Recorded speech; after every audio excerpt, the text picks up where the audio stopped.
Kosova nuk ka statistika zyrtare të cilat të tregojnë numrin e saktë të përdoruesve të narkotikëve në vendin tonë. Megjithatë, sipas të dhënave që posedon Ministria e Punëve të Brendshme, në Kosovë janë rreth 3.000 përdorues të rregullt të narkotikëve, kurse 10 deri në 15.000 abuzues të drogave. Zëvendës ministri i MPB-s Nehat Mustafa, i cili njëherët është edhe koordinator nacional kundër narkotikëve, ka thënë për Kosova Press se grup mosha më atakuar e përdoruesve të narkotikëve në vendin tonë është ajo 15 deri në 35 vjeçare. Tani te grup moshat është vazhdu pastaj me grup moshat të tjera, nga 25 deri në 35,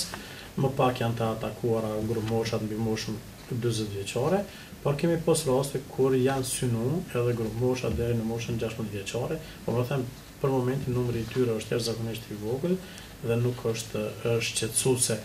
Ne konsiderojmë që përdorues të drogave të rregullt ose të drogave mund të jenë diku rreth 3.000 në Republikën e Kosovës, ndërsa numri atyre që kanë abuzuar ndonjëherë me ndonjë drogë, qoftë ato drogat më të lehta, mund të sillen nga 10.000 deri në 15.000. Megjithatë, krahasuar me vende tjera të rajonit dhe më gjerë, sipas Nehat Mustafës, Kosova qëndron shumë më mirë sa i përket numrit të përdoruesve të kësaj lënde të ndaluar. Republika e Kosovës del që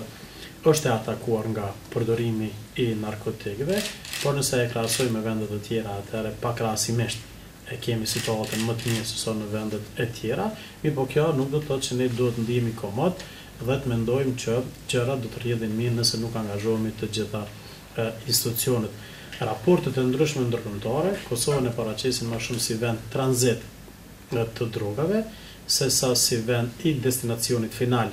të drogave, ndoshta kjo për faktin që ne e dimë që në Republikën e Shqipërisë ka ekzistuar Llazarati dhe pastaj për shkak të afërsisë, Kosova është konsideruar që në vend nga mund të kalohet. Mirëpo, informacionet tona flasin që ka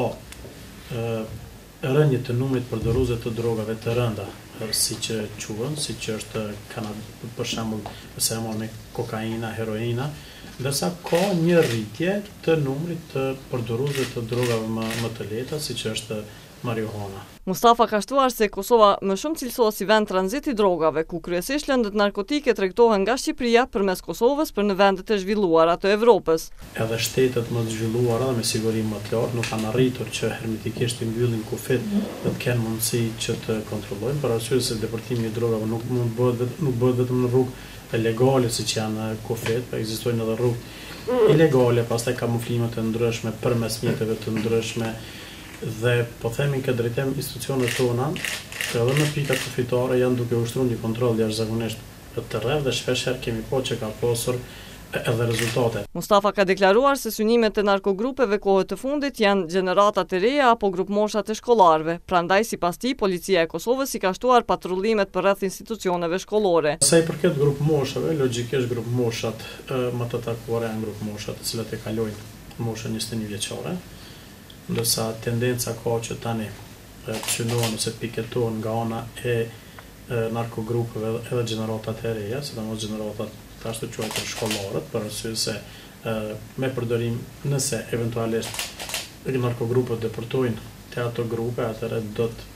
sigurojnë ta quajmë ashtu një klientel për një periudhë shumë më të gjatë, prandaj policia e Kosovës ka shtuar patrullimet përreth institucioneve shkollore në mënyrë që ta bëjë atë luftimin rrugor të narkotikëve, por mos të jetë fokusuar vetëm në luftimin e sasive të mëdha, por të merret me luftimin e sasive të vogla, sepse kjo hyn edhe si fazë parandaluese e përdorimit të narkotikëve. Sipas tij, përdorimi më i madh i narkotikëve bëhet në qytetet më të mëdha që rrjedhimisht Prishtina e ka numrin më të madh të përdoruesve të drogave.